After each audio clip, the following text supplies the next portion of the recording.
Como que no sabía qué hacer y se moría los sesos. Y la culpa es del anestesiólogo, como siempre, ¿verdad? Pasa algo, el anestesiólogo se ocupa. Igual hay que cambiar una mentalidad de cultura justa, ¿no? No buscamos culpables, no buscamos cómo mejorar las cosas, cómo mejorar los procesos de atención. Igual Lima sí hemos entrado en una idea de anestesiólogo, en las grandes capitales de la también, de las provincias no llega el anestesiólogo. Así que chamba. Fase de procedimiento anestésico siempre tiene una planificación preoperatoria. En otros lados, en realidad, este es más interdisciplinario, el cirujano, se reúne, el anestesiólogo, el nutricionista, el terapeuta, y tiene un plan que hay que hacerle a un paciente que se va a someter a cirugía, normalmente a grandes cirugías, ¿ya?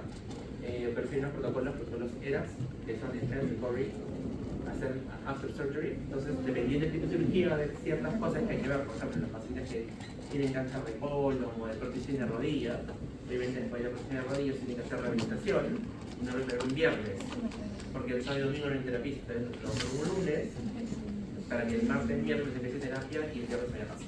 Hasta eso se pierde. Tiene una buena planificación preoperatoria. Y ya entrando en la parte de anestesia, se tiene un momento de inducción de anestesia, de mantenimiento de anestesia y el despertar. Normalmente siempre lo hemos comparado cuando despega un avión, el despegue, el modo avión que estamos arriba en el alto, y el despertar. Entonces es cuando ya tenemos que volver a activar todos los cuidados que el despegue. ¿Qué riesgos hay? Siempre hay riesgos. Yo nunca digo que el paciente no se va a morir porque siempre hay riesgos. Lo que se hace es minimizar el riesgo. ¿Qué riesgos hay? Los riesgos del paciente, por eso cada paciente es evaluado. Las circunstancias, a veces hay lugares inapropiados para dar anestesia o para hacer la cirugía, por eso es que constantemente vemos pacientes fallecen en consultorio, pacientes fallecen haciéndose una cetografía, pacientes fallecen cuando se le colocaban glúteos, entonces porque las circunstancias es un consultorio, no es una. Obviamente que no hay desfibrilador, no es el equipo de salud, pero la enfermera, el médico, la cirugía, dependiendo de la cirugía, hay unas más peligrosas que otras y una emergencia. Por eso siempre debemos evitar que los pacientes lleguen por emergencia. ¿No? Si alguien tiene una hernia, es mejor que se opere de forma electiva que de emergencia. Porque si hay emergencia, la hernia viene estrangulada y hay que hacer resección de intestino y no se puede tocar, entonces le dan colpostomía y la colpostomía, ¿no? ¿Se entiende la colpostomía? Sale el intestino y toda la casita ahí andando oliendo de los. Entonces, es mi manera de amenazarlos para que se llamen, apenas con el equilibrio, ¿no? Es mi manera, pero no sé. Puede ser más sencilla, pero entonces, ¿cómo evaluamos al paciente? Y una investigación de la American Society of Anesthesiology, que es del 1 al 6, y ahí sale la definición. Pero ¿qué es importante que ustedes tienen que. ¿Para qué me sirve? Para la mortalidad perioperatoria. Es decir, un paciente se opera y tiene hasta 30 días después un riesgo de morir. Si es a 1, del 0 al 0.3%, está casi nada. Pero si se dan cuenta, el ASA 5 tiene un riesgo de 9.4 al 57%, o sea, 1 de 2, o vivo o muere. ¿Qué es un ASA 5? Es un paciente moribundo, con pocas probabilidades de sobrevivir la próxima peligrosa forma sin cirugía. Últimamente, en nuestro país y en nuestra ciudad especialmente, son los cuchillados, baleados, tequeados. ASA 5, o sea, si vive, obra del Espíritu Santo, el cirujano y el anestesiólogo, y si no, era su destino. Los números no mienten. Entonces hay que saber certificar, porque a veces vamos a hacer expectativas. Entonces, ¿alguno que está cirujano?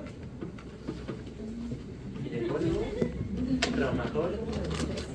Ya, las expectativas tienen que ser realistas. A un paciente que viene acuchillado con 2-3 balas, te lo voy a decir que puede andar bien. Que tiene que preparar muy bien. El paciente está crítico, el riesgo de morir es muy alto, hay un 50%. Haremos todo lo posible para cuidarlo, pero no puedo prometerle que salga bien. Y si sale bien, va a tener el abuso y vamos a tener recuperación. Entonces, no generamos la expectativa. Siempre la presión más bonito. Ya, me gusta ese artículo de la sociedad chilena porque da los ejemplos, porque a veces cuando hay una definición es como que no se nos queda para nada, pero los ejemplos son mucho más prácticos, ¿no?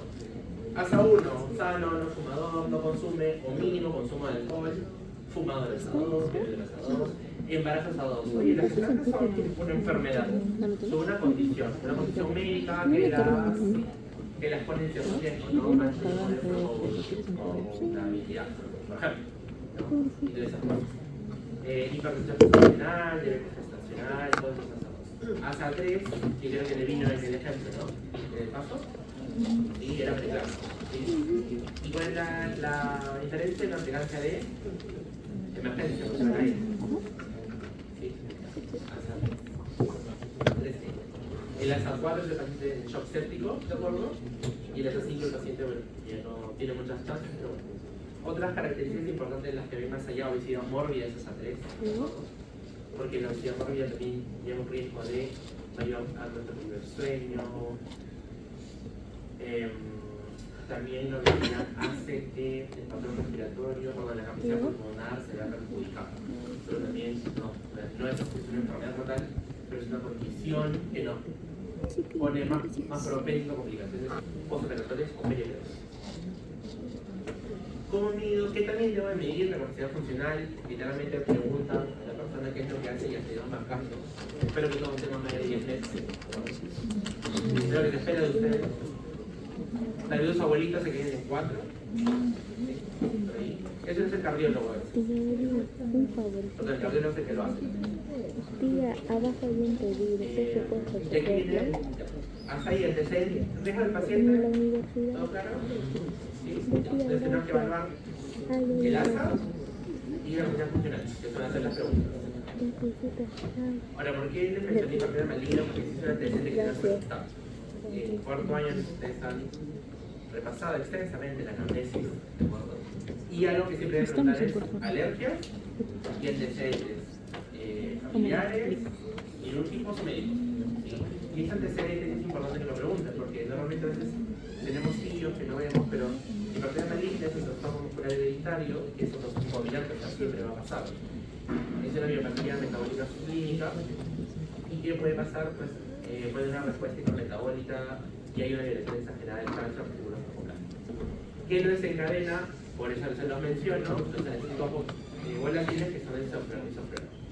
¿Y quién más lo puede desencadenar? El bloqueador muscular, pero tipo desparalizante con la toxicología. Es decir, mi trabajo aquí es. ¿Sí? Entonces es importante que pregunten por hipertensión maligna. ¿Cómo lo preguntan? Antecedentes familiares, y es que algún familiar cercano tuvo alguna complicación con el estrés.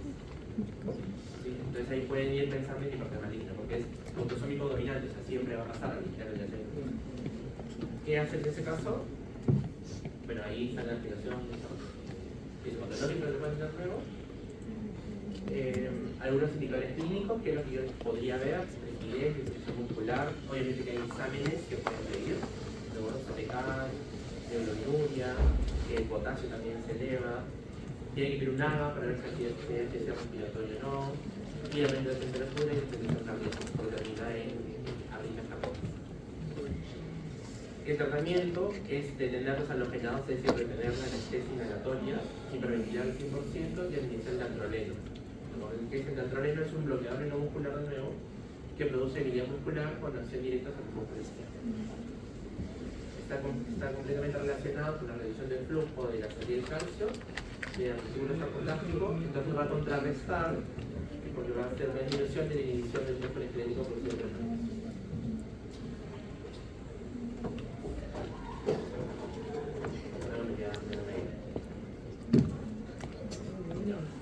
Cuando vemos riesgo del paciente en anestesia, es importante descartar la hipertensión maligna, porque en nuestro país no hay tratamiento. No hay tratamiento, no hay. O sea, sí hay probabilidad de beneficio, pero no hay tratamiento. En Estados Unidos sí lo hay. Y por Estados Unidos porque hizo matanza a los demás. Entonces, dentro de los riesgos que hay que siempre descartar en un paciente que se va a operar, siempre hay que preguntarle si es que algún familiar tuvo algún problema con anestesia. Porque este problema es autosómico dominante y en nuestro país no hay tratamiento, no hay tratamiento. Solo esa medida de soporte. Si en algún momento vemos que el paciente tiene hipercapnia, es decir, que el CO2 empieza a aumentar y la temperatura aumenta, nosotros tenemos que sospechar rápidamente si es que tiene algún problema con el periodo. ¿Sí? Y de repente cambiar el tipo de anestesia. ¿Qué es lo otro? Y ahí, ¿qué otras cosas tenemos que hablar del paciente? Ese es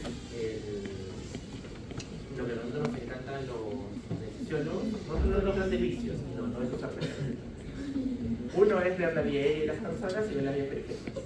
Aquí quisiéramos intubar pero la vía periférica. ¿Recuerdan el doctor Vidal que hay una clase de anestesia regional? Cuando lo vean se van a acordar de mí. En la Organización Terapia tenemos dos acrónimos, LEMON y OBES. ¿Qué es OBES? Podemos tratar por la obstrucción, ¿sí? O sea, si hay un estridor, hay personas que arrojan también desde un grado de obstrucción de cuerpos. B de Barba, S de estado, síndrome de atrofia del sueño, y E si no tiene dientes, ¿cómo le dicen? ¿Y no chimuelo? Eréctulo, ¿sí? ¿Por qué los eréctulos pueden ser difíciles? ¿Por qué los eréctulos pueden causarme problemas durante la anestesia en general?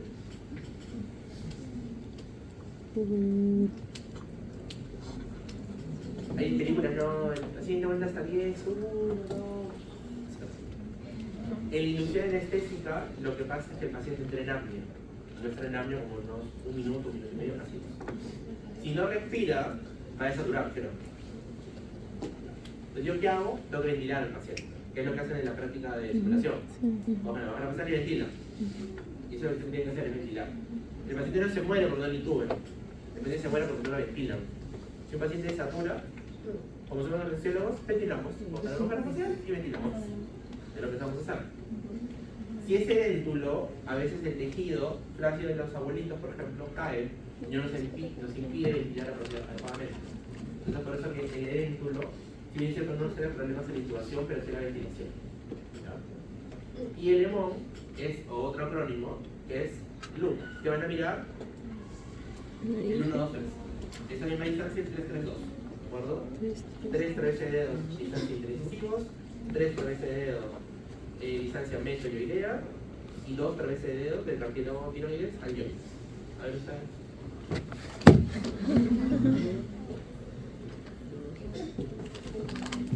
Porque es lo que tienen que ver ustedes, no van al espejo. ¿Qué más les pasa? Hay un grupo de rock que es esto. Bueno, hay otros bastante más, pero. Entonces, lo primero que lo que ustedes mismos, ¿no? Si la silla es abordable, es difícil.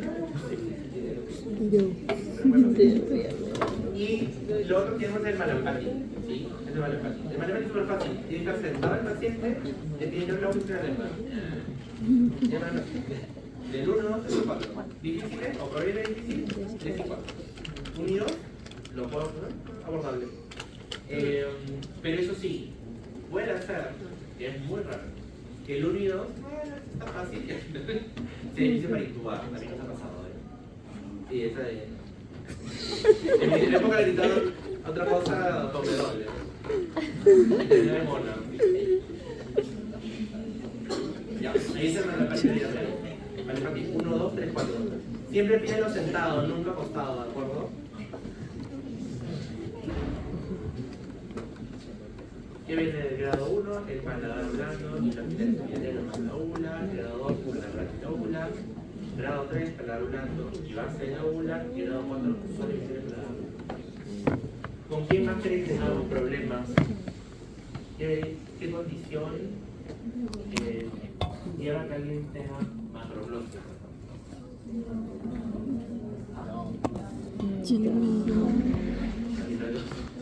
Amiloidosis. ¿Qué interpreta la ciudad? Síndrome de Down. Macroglosia. Pediatría. Síndrome de Down. Síndrome de Down. Todo eso es macroglosia.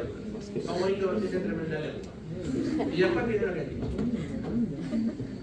Hay varios test, no es el único. Ojo, bien difícil, no es solo un test a la parte uno ya está. No.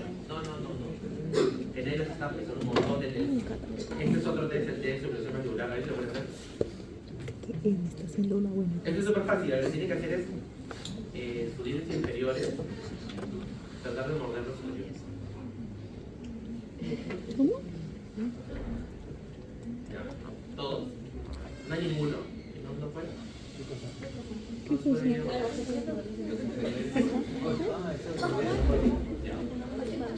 Entonces, dependiendo de esto, también puede ser más difícil o no. ¿Qué otra cosa vemos? El cuello corto, ancho, por ejemplo, ¿recuerdan a mi villano favorito? Sí, ya, Gru mira difícil. Porque no tiene cuello, pues. Solo ves la diferencia del cuello Y Guru, ¿qué tiene? No tiene cuello. Guru, cuando viene un Guru, es una vida difícil.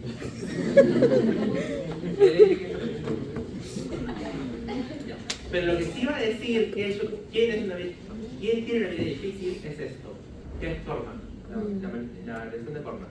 ¿Cómo la hago? Con la limoscopia directa. ¿De acuerdo? Esto sí, en base a eso yo digo, esta persona sí tiene vida No nos difícil. pasaste fotos.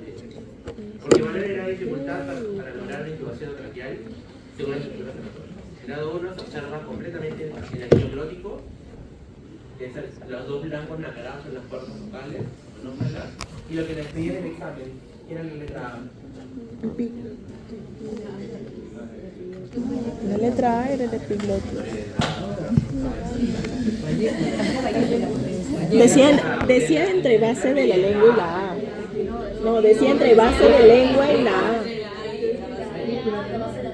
Sí, eso decía. Sí. Bueno, según yo, veo el examen que dice No, o sea, sí dice, pero entre base de la lengua y A. ya, ese fallé. Claro, eso fallé.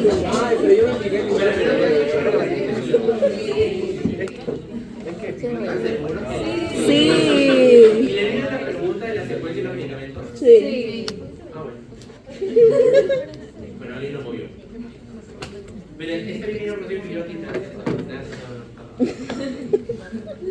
Si se dan cuenta, no se ve completamente. El 3 solo ve el epiglotis y el 4 no ve nada. Ha pasado, sí, pocas veces, gracias a Dios. Y ahí tenemos que usar nuestros juguetes, que son los dispositivos de manejo bien. Pero tenemos una bien difícil, que es una situación en la que yo profesional entrenado, ya no necesariamente tiene que ser un anestesiólogo, puede ser un hipertensiólogo, un intensivista, un médico internista, un médico general que toda su vida intubado en ambulancias. Tiene dificultad para, uno, ventilar con máscara facial o un dispositivo supraglótico, como la máscara laringia. 2, para hacer una laringoscopía. O 3, para intubar a un paciente. Recordad la definición de vida difícil. ¿Qué se hace ante una vida difícil? Pues tienes una estrategia llamada el Vortex, que tiene que preparar intervenciones, prevenir hipoxemia y promover trabajo en equipo. Trabajo en equipo. Nos enseña trabajo en equipo. ¿Y cómo les enseñan trabajo en equipo? Todo mete la A mí no me mano. enseñaron, yo soy acá, no, trabajo en equipo, nunca había una materia de trabajo en equipo. Entre comillas aprendimos a golpes en el internado. Espero que ustedes lo saben. Entonces, ¿qué hay que hacer allí? Preparar las intervenciones, tener un acceso venoso, o sea, la vía periférica es tan importante, qué medicamentos van a emplear, ¿de acuerdo? Y ahí tienen para la inducción, para la parálisis es los relajantes neuromusculares, los coadyuvantes que pueden haber lidocaína, por ejemplo, y los medicamentos de emergencia también. A veces viene tan crítico el paciente que la inducción los hace paro. ¿Y qué hacemos ahí? Se quita. ¿Tienen el paro?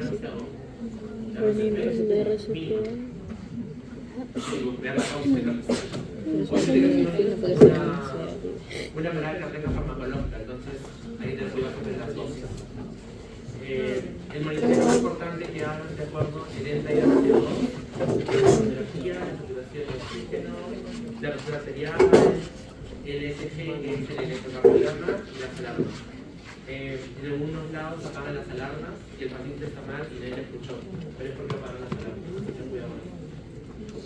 Si algunos se dedican a seguridad del paciente, gestión o administración de salud, después que se han dado cuenta que a los pacientes que los buenos.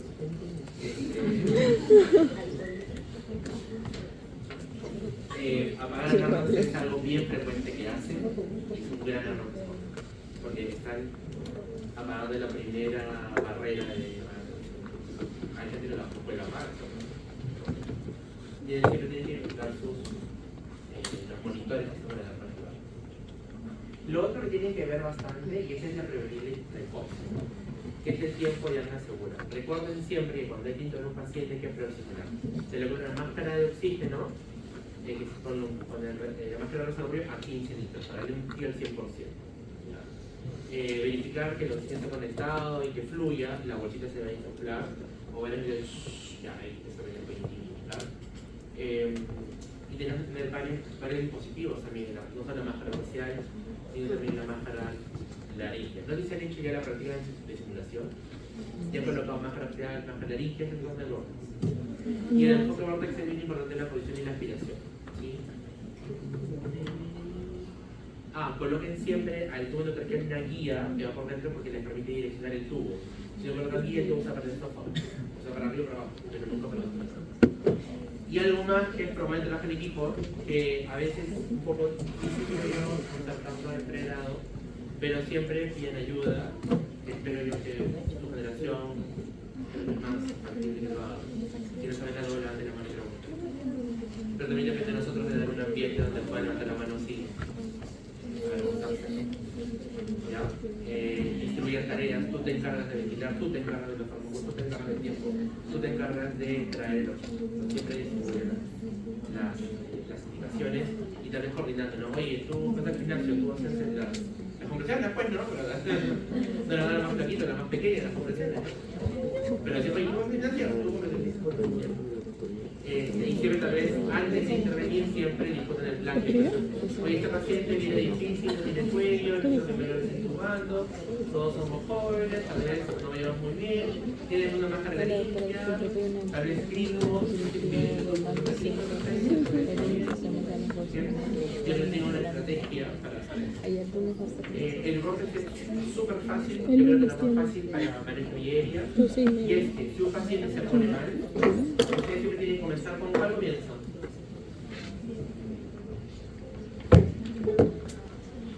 Con el tubo. No, primero la mascarilla. Porque va a pasar, ustedes están en sexto, séptimo año, están internado. Estamos en cuarto, Totalmente en cuarto. puso mal. Lo primero que hacen es descartar qué. El tubo. No, pues, lo ponen. Está mal, ven, no, usted es el único. Y además, y ahora qué hago.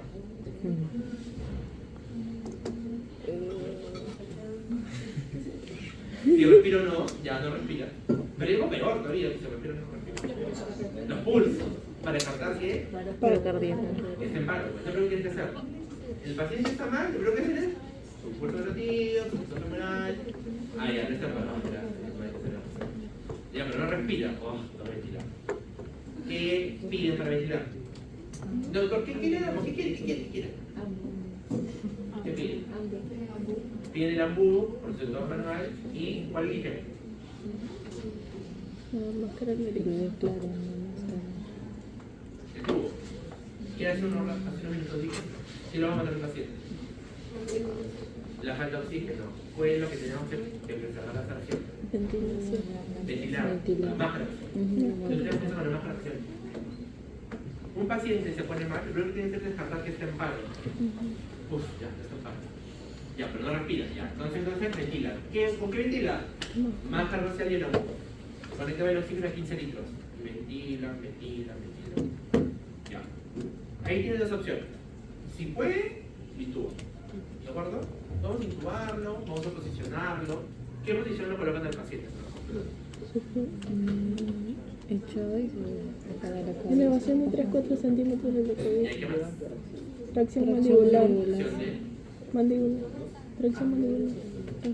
el 3-3-2 es para ver la... Tracción mandibular. El 3-3-2 es para evaluar la villería. Una cosa es evaluar la villería y otra cosa es manejar la villería.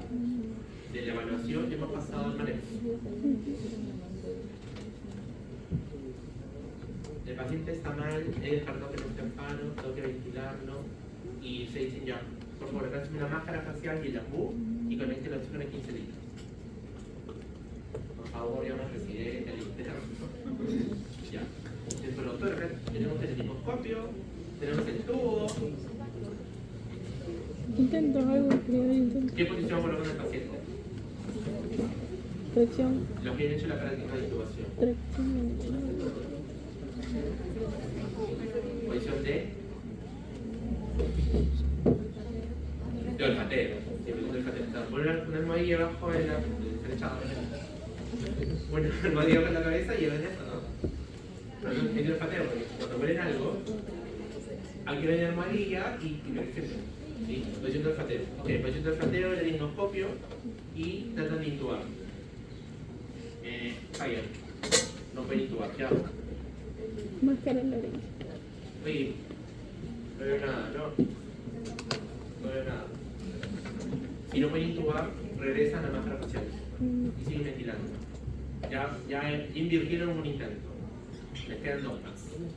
Ya, te da otro compañero que parece que le dio mejor la simulación. Vamos a hacer un intento. No voy a intubar.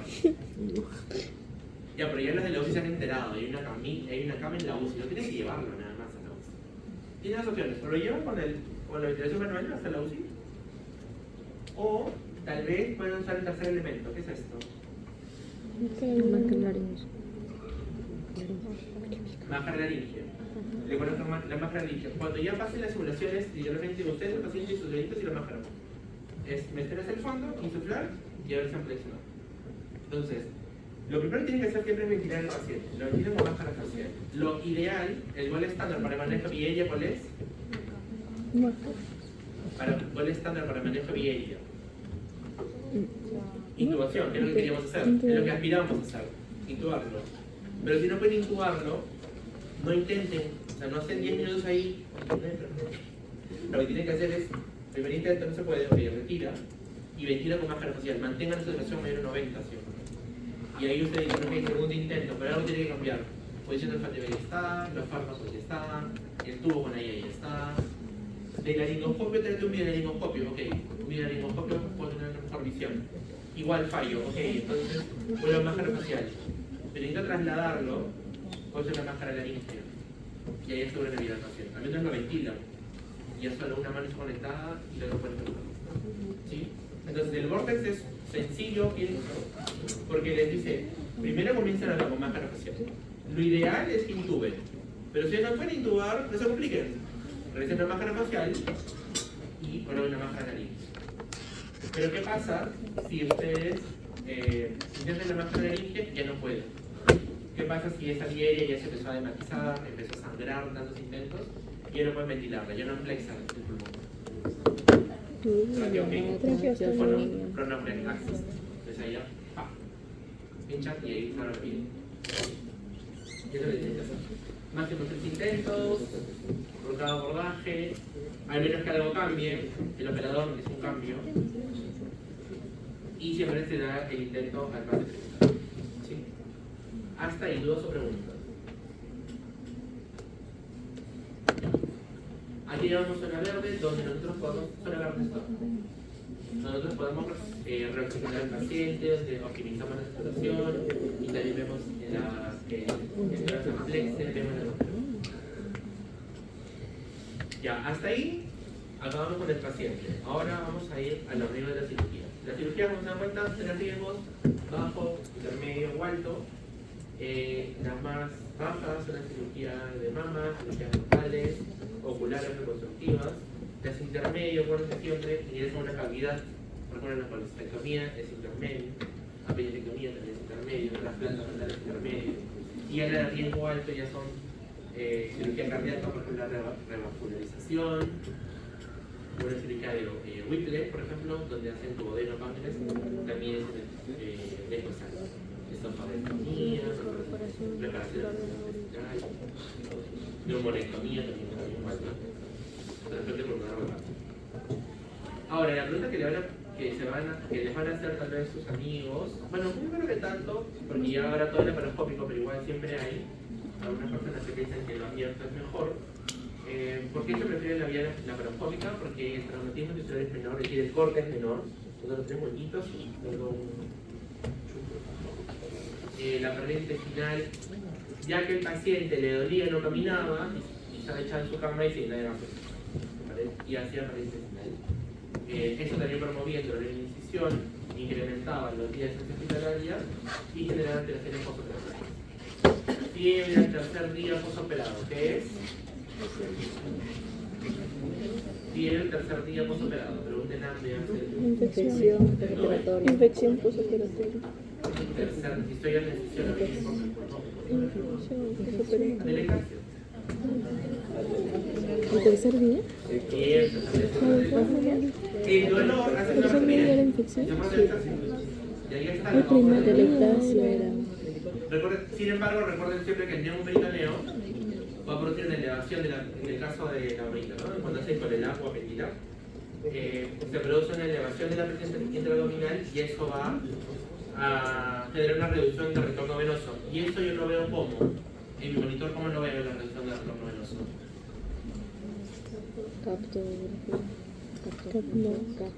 ¿Cómo veo en mi monitor que hay reducción del retorno venoso?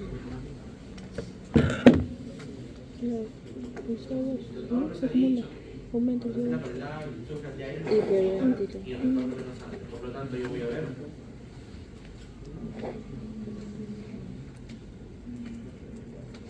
¿A dónde regresa la sangre? Corazón. Corazón. Pero si yo menos sangre. Potencia. Yo que lo veo en Chocado. Impotencia. Chocado. si llega menos sangre, Frío. Chocado. la presión, gracias. Baja la presión, hipotencia. Hipotencia y sed. Entonces, cuando hacen una colostomía laparoscópica o una apendicectomía laparoscópica, yo espero ver hipotensión y espero ver bradycardia. Es parte del efecto, pero igual hay rangos permitidos. Entonces ya hay algunos scores que usan varios parámetros: la edad, el ASA, la creatinina, el estado funcional, los METs y el tipo de procedimiento, el tipo de cirugía que se hace. Dependiendo de ello, el riesgo puede ir variando. El ayuno es algo bien, hace una guía de ayuno. Pero bueno, igual eso sirve. Mayor de 8 horas, comidas pesadas, comidas ligeras 6 horas, leche materna 4 horas, líquidos claros 2 horas y ahí se queda. ¿Sí? Que disminuimos el hambre y la sed del paciente y también el menor riesgo de aspiración. ¿Sí? Antes normalmente los pacientes no comían 12 horas, 4 horas, entonces era un problema que llegaban pues de mal humor, con hambre y con sed. ¿Y con qué pacientes se debe tener cuidado, por ejemplo, que estén en ayuno prolongado? Diabéticos, transplantes. ¿Con quién debe tener cuidado?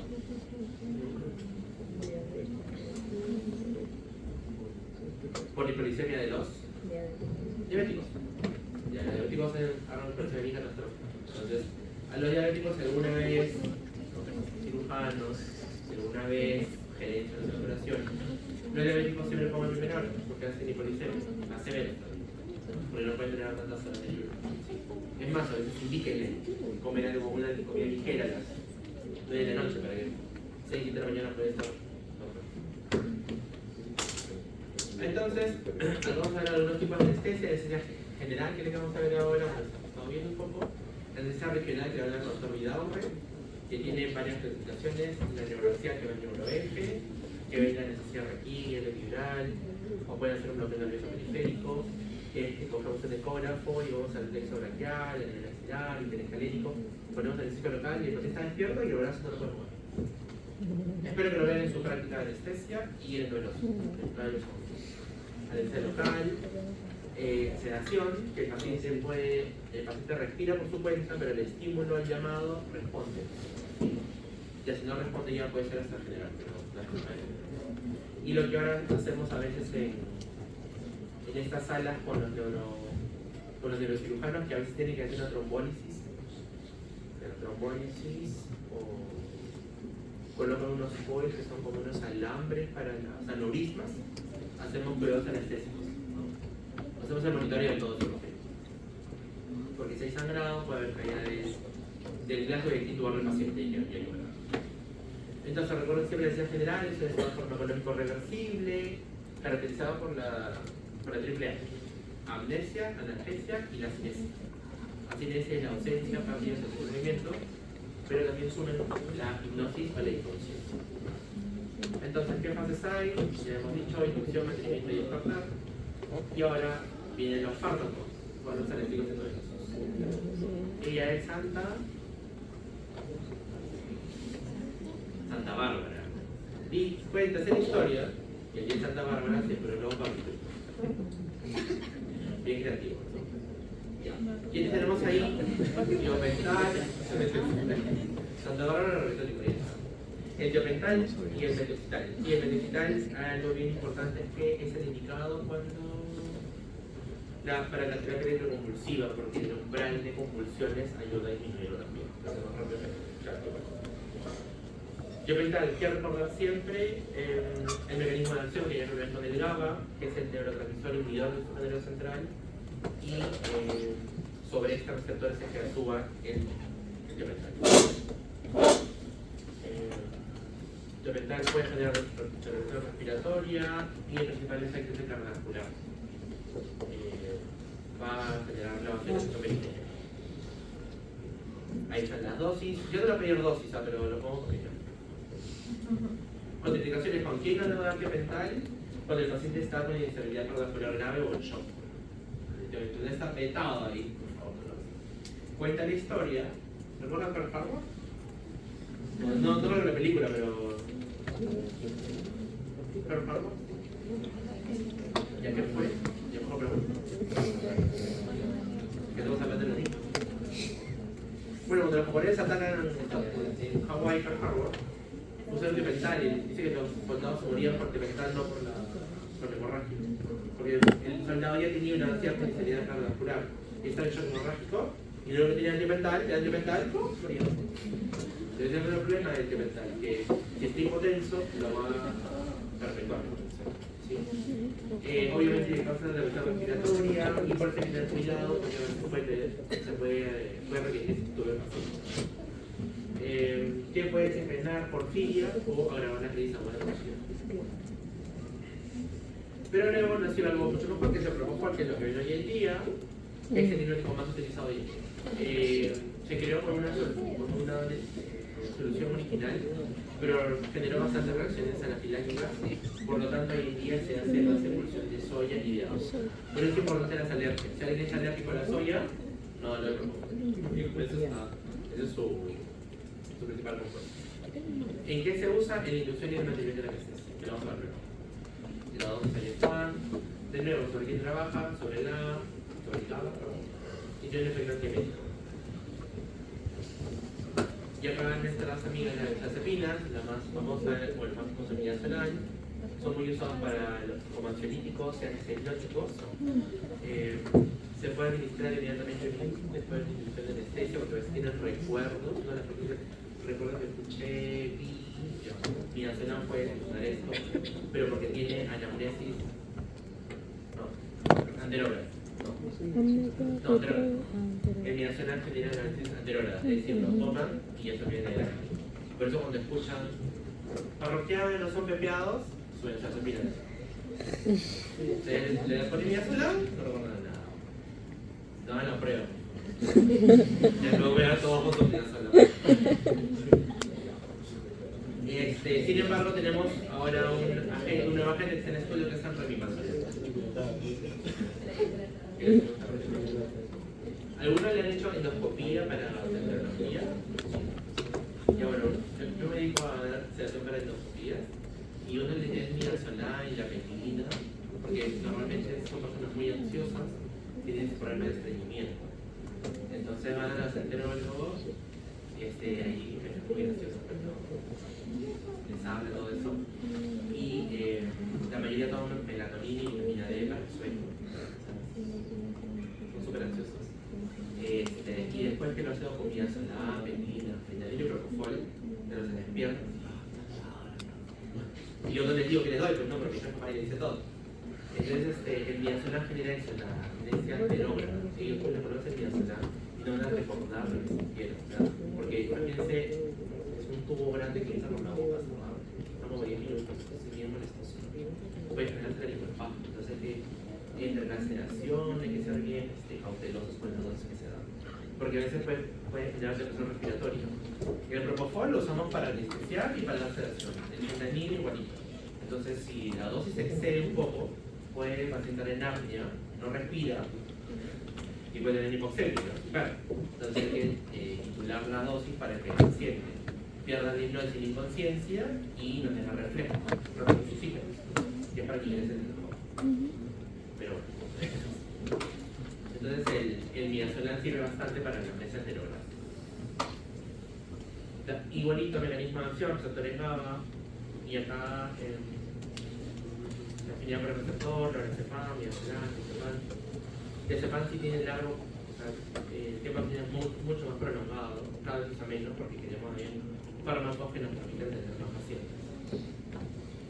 Lo bueno de las benzodiazepinas es que la principal variación hemodinámica es un leve descenso de la presión arterial y porque disminuye la frecuencia sistémica. Cuando hay cirugías cardíacas, todavía usamos midazolam y fentanilo con nuestra base.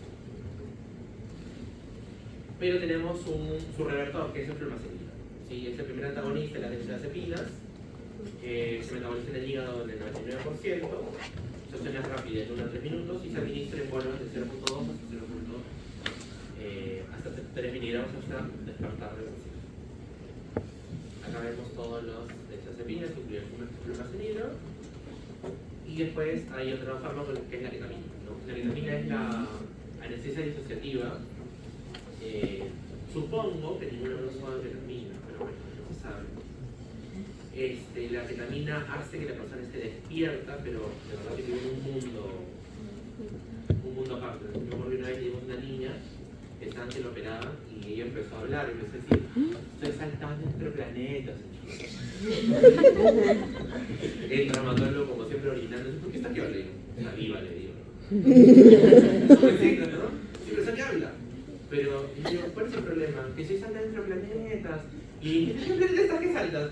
Mercurio. Y el traumatólogo obviamente le incomodaba el paciente estéreo cuando tenemos que se da hablando.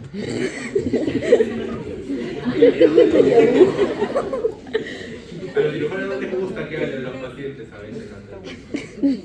Y a veces piensa que está anestesiado y el paciente está despierto. Pero sí, entonces la anestesia. Hay personas que rompen el llanto, hablan de los planetas, entonces. Algunos no son como drogas recreativas que se pueden administrar de forma muscular. Entonces la ketamina es bien variable. Lo bueno de la ketamina es que incrementa la presión arterial, la frecuencia cardíaca y el gasto cardíaco. Es decir, si un paciente está con shock hipovolémico, la ketamina es la opción de elección. ¿De acuerdo? Hipovolemia, shock hemorrágico, depresión cardiovascular, la ketamina es la opción.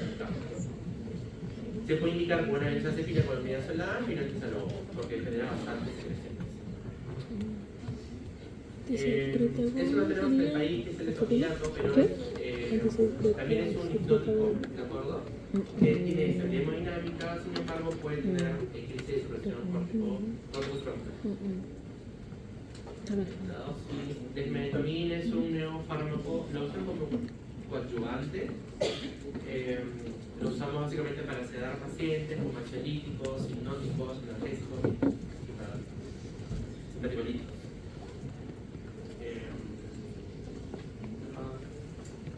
Y esta es la amapola.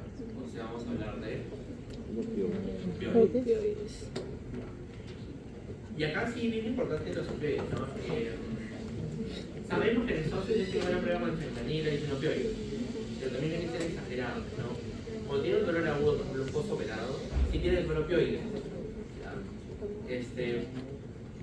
Que le pongan morfina, que le pongan metina, que le pongan tramadol. Dolor agudo.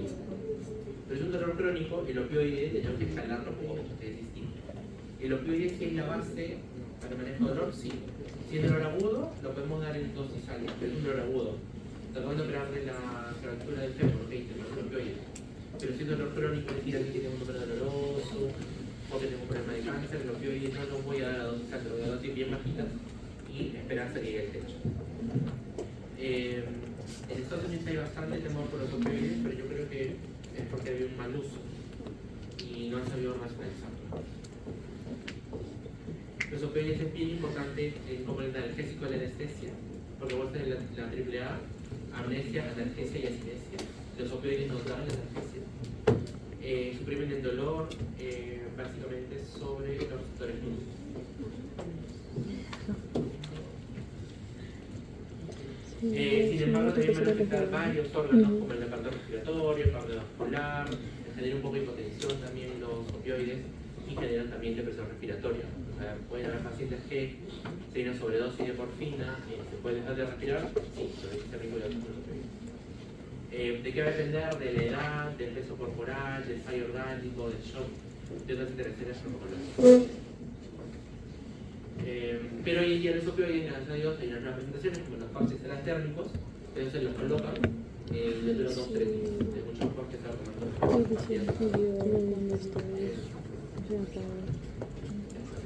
Y acá funciona el dolor agudo.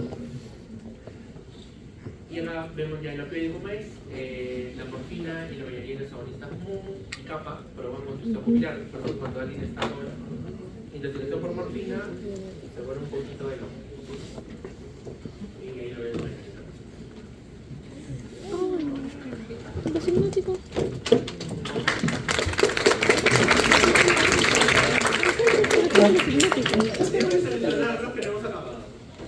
Sí.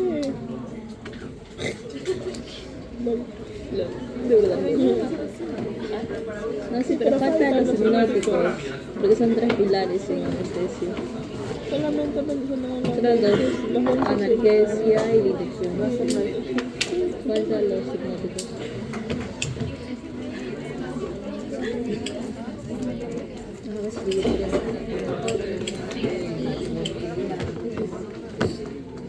¿Cuál es la parte de anestesia? ¿Ah? Inducción, y despertó. Plan preoperación, mantenimiento. Ya, pero él empezó con inducción, ¿ok? Me largo de acá. Mantenimiento. Ya, imagínense ya un niño de 4 años. Tiene que operarse de vehículo no encendido, que no me pasa del hospital. Llega, ahí le vamos a decir, van a tomar una vía. No se va a dejar. ¿Qué hago? Inducción. Y ahí, ¿qué le colocó? Inhalatorio. ¿Qué anestésico es inhalatorio?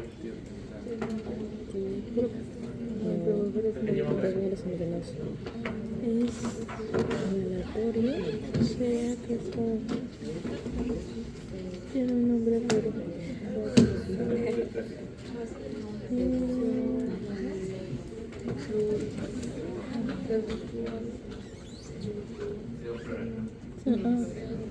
Ya una inducción inhalatoria, ¿sí?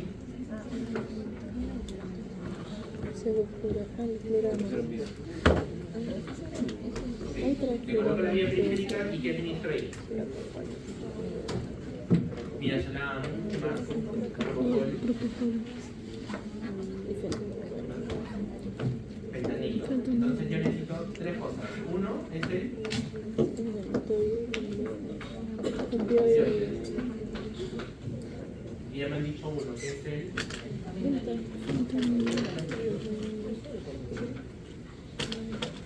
¿y qué otro opioide le pueden dar? Su primo. Remil.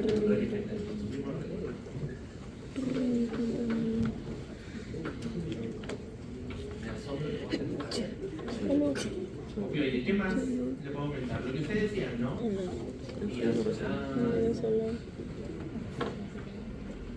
Midazolam, ketamina.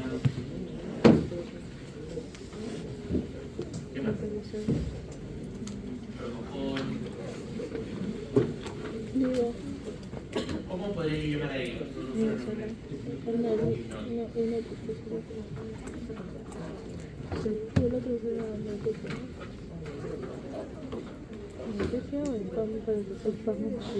más nos falta? Relajante muscular. Barbitúrico.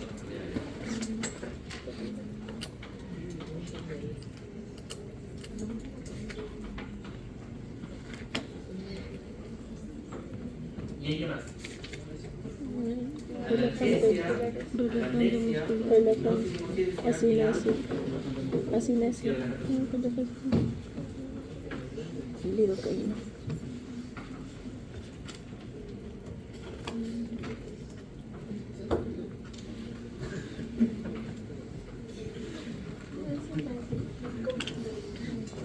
¿Cómo cuál?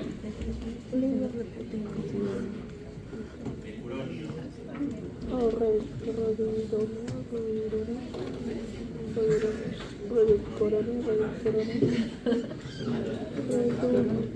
¿Cuál da hiperrenalidad? Ah,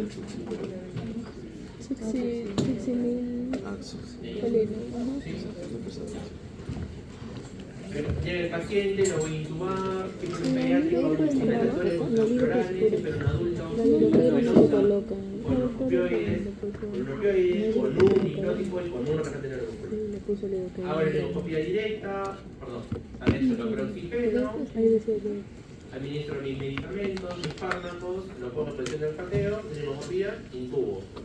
Ya, ahí. ¿Cómo sé que está intubado el paciente? No se me mucho con la posición. La mapografía, ¿no?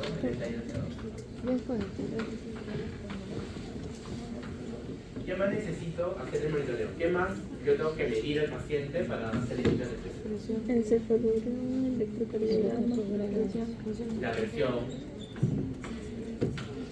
presión, ¿Qué más? EKG,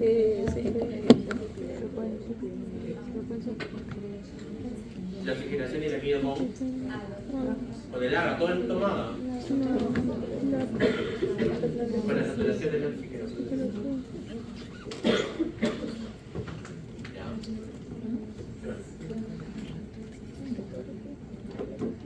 EKG, gracias. En inglés es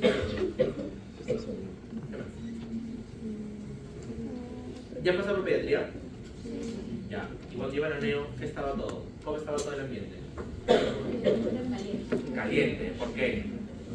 evitar hipotermia, Porque puede haber hipotermia. Entonces, ¿qué va a medir el pediátrico? temperatura. Hay que recuperar. En el pediátrico y en el neonato deberíamos temperatura. ¿En el adulto no? Pero deberíamos temperatura. ¿Qué más? ¿Cómo yo sé que está profundamente dormido? O que está anestesiado en el programa adecuado. Ya que esté en apnea, ¿cómo mío que esté en apnea?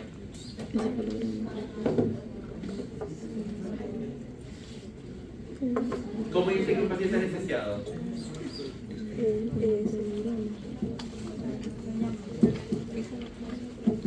Ya, pero hay algo más. Ahora, antes no. Ya, y es intubado ya, intubado. Y el cirujano le dice, oye, ¿cómo sabes que la dosis que le está dando es la adecuada? Ah, es que está en rango normal. Ya, que es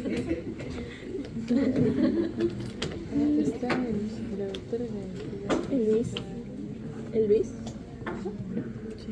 ¿Habrá una forma de medirlo? El bis. ¿Habrá una forma de medir la El bis. conciencia? El bis. El encefalograma, que yo lo mido, Encefalograma. pero eso es muy complicado, ¿no? Porque son ondas alfa, beta, eso. El bis. Entonces nosotros los sociólogos más astutos, nos dicen nosotros creamos, pero nos crearon, lo habían llamado bis. El Base Electron Index. Entonces ahí si está entre 40 y 60, Bueno, al menos sé que le sé. es diferente. ¿Y qué pasa si está en 25? No, de 40. Sí, de Las ondas 40 del que son. encefalograma son muy planas. Significa que el cerebro no está funcionando. Entonces está muy profundamente anestesiado. Tengo que despertarlo. Por eso el pitch entre 40 y 60 está bien.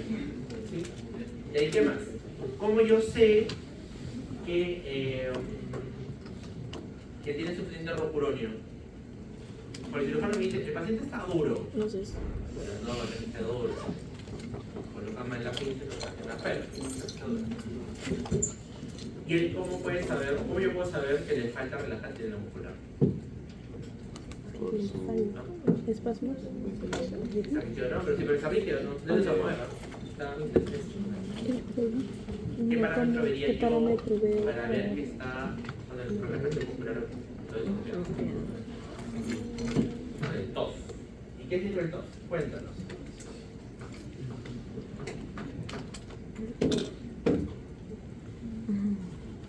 El TOF es el acrónimo, bueno, otro acrónimo más de Train of Four. Entonces se le coloca dos stickers acá y se le pasa corriente. Y el dedo debe de moverse.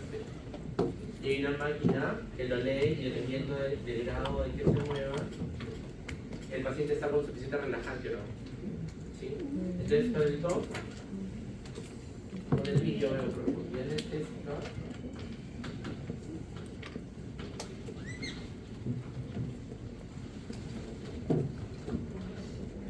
Con el TOF yo veo la relajación.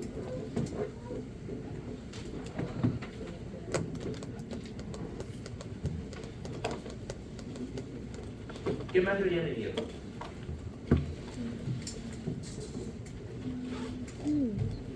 También nos dicen que deberíamos medir el escalendolor, pero ahí yo tengo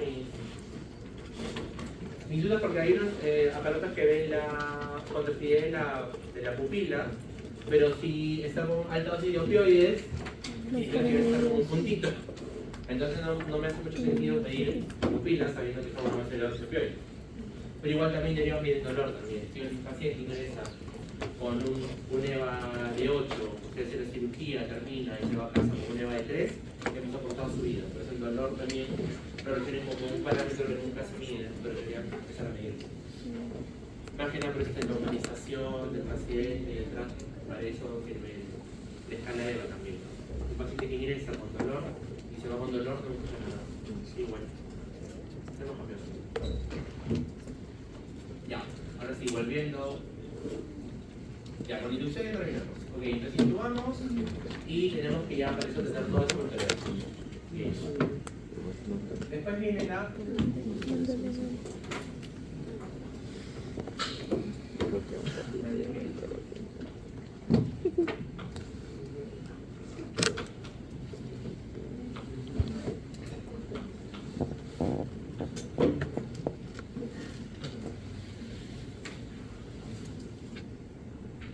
¿Cómo yo puedo hacer una inteligencia de un paciente? Voy a mantenerlo con soflorano, ¿de acuerdo? Y si lo mantengo con soflorano, ¿cómo creen que se llamará la anestesia? Anestesia general inhalatoria.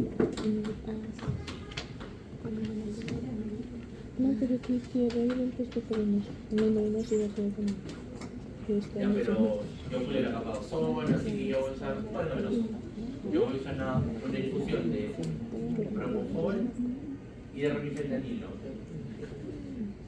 ¿Cómo se llamaría eso?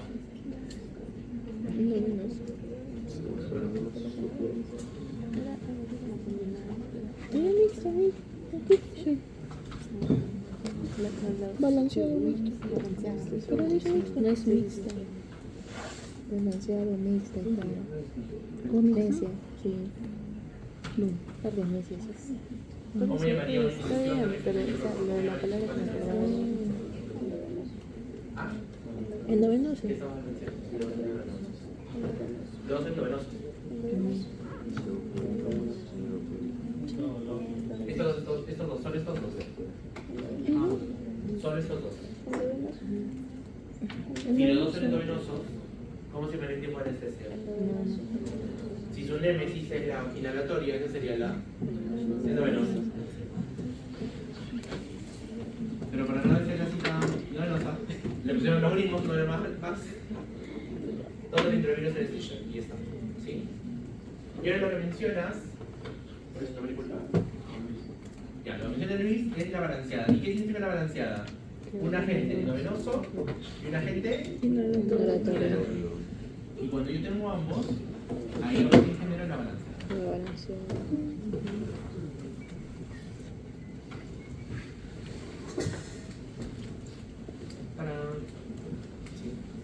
Doctor, pero yo he visto que ahora le dan anestesia libre de opioides y también. Esos son los factuales.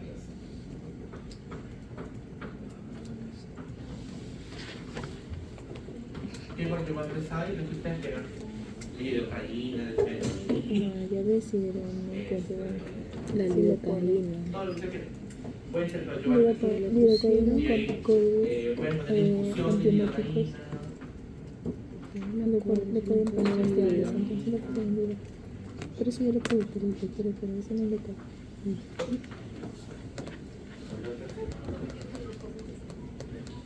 Le ponen un vasatón, Dexa.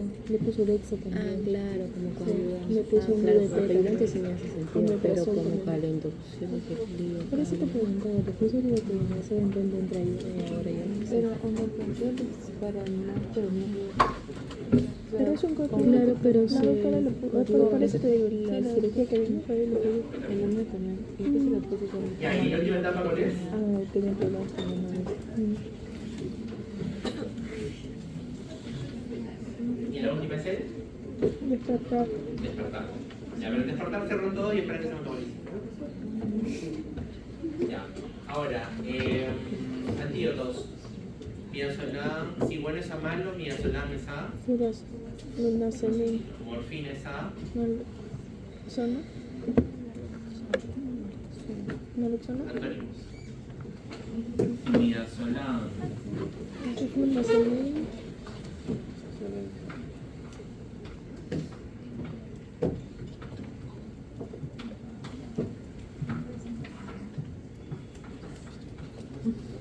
morfina es a, Estoy grabando. ese debe saber a, Naloxona, ¿no? ese es. Sí, es naloxona. Naloxona, sí. Naloxona. Naloxona. Naloxona está diciendo. Y el propuronio, Ese sí, yo tenía otra persona.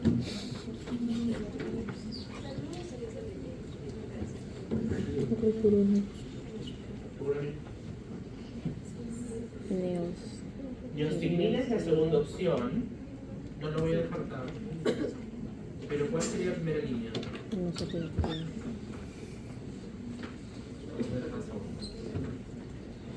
Ay, no. Eso es. ¿La primera cuál sería?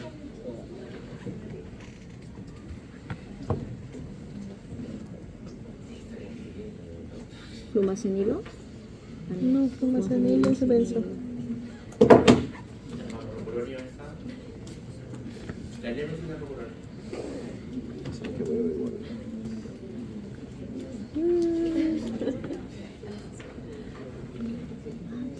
¿Qué cosas, verdad? No sé.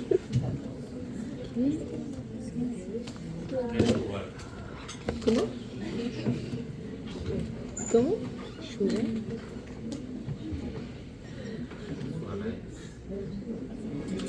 ¿Qué? ¿Cómo? Sugar. Sugar. Dijo sugar. Sí. Y después Malex. esa. Acetilcisteína. Acetilsalis. Acetilcisteína. Salicílico, ¿no?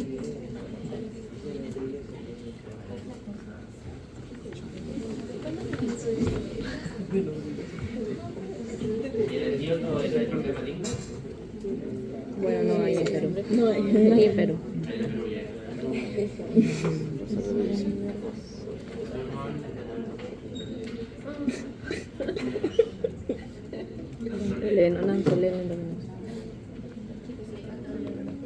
Ya, de la partida maligna le dan los signos clínicos, ¿ah?